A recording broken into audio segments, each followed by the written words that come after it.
All right, President Obama has said many times, if you want to go forward, you put it in D. If you want to go backwards, you put it in R.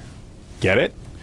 All right, now the president and the Democrats made history last week. They repealed Don't Ask, Don't Tell, and that is a huge step forward for gay rights. But as always, the grand old party is stuck in the Stone Age. Two major conservative groups, Concerned Women for America and the Family Research Council, are boycotting the Conservative Political Action Conference this year. They're out. They're sitting it out because Go Proud, a national organization of gay conservatives, was invited to the event. For more on this, let's turn to the chairman of the board of Go Proud, Christopher Barron. All right, Chris, first, let me get it out of the way. Why on God's green earth are you even a Republican? Why am I a Republican? Well, first off, I'm not just a Republican, I'm a conservative Republican. And I'm a conservative because while I was born gay, I wasn't born to believe that government has all the answers. In fact, I've seen throughout my life that, in fact, government is often the problem, because I believe in free market, because I believe in a strong military defense, because I believe in the power of the individual. That's why I'm a conservative Republican. Right. I understand that. And are gay people, do they have opinions that range from liberal to conservative on economic matters and other matters? Of course. Yeah, absolutely. Right, I get that. But what I don't get is how you can, with a good conscience, vote for a party that does not like you. They don't like who you are. They don't like your identity. First off, I completely and totally reject that.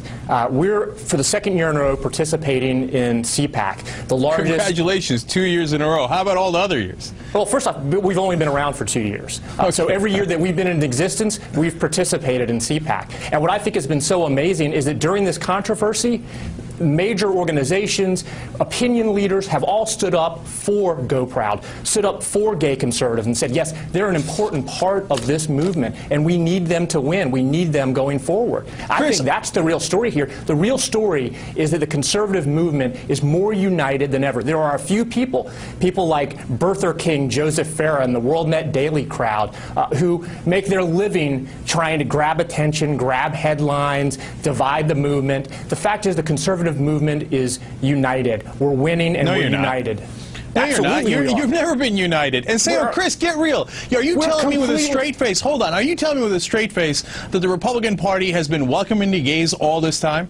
No, the Republican Party hasn't always been welcoming the gays. What I'm telling you right now is the conservative movement. The conservative movement is absolutely welcoming to gay people. I can tell you right now, I have an easier time being openly gay with the conservatives than I do being a conservative with other gay people. That's the truth. That's the absolute truth. You might not like it, but it doesn't change reality. That's the reality. You know what? You want to know reality, Chris?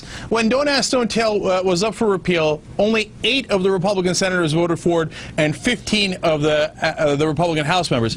Right, you wouldn't have had Don't Ask, Don't Tell repeal without the support majority voted against you. Why? I mean, why won't you recognize the most obvious, simple truth?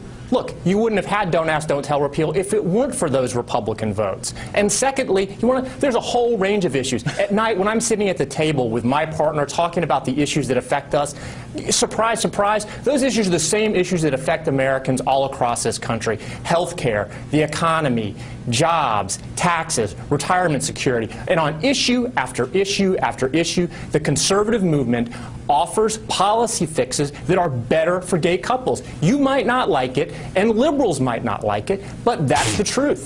That's the truth. Look, Chris, we got to leave it here, but you got to wake up, man. In 2004, they ran a whole national campaign against hating you. In 2006, they ran a whole national campaign against hating you. And we are winning. We are winning. The conservative movement are winning, and we're a proud part of that movement. All right, well, good luck to you. Thanks. All right. Thank you for joining us, though, Chris. We really do appreciate your time and your thoughts here.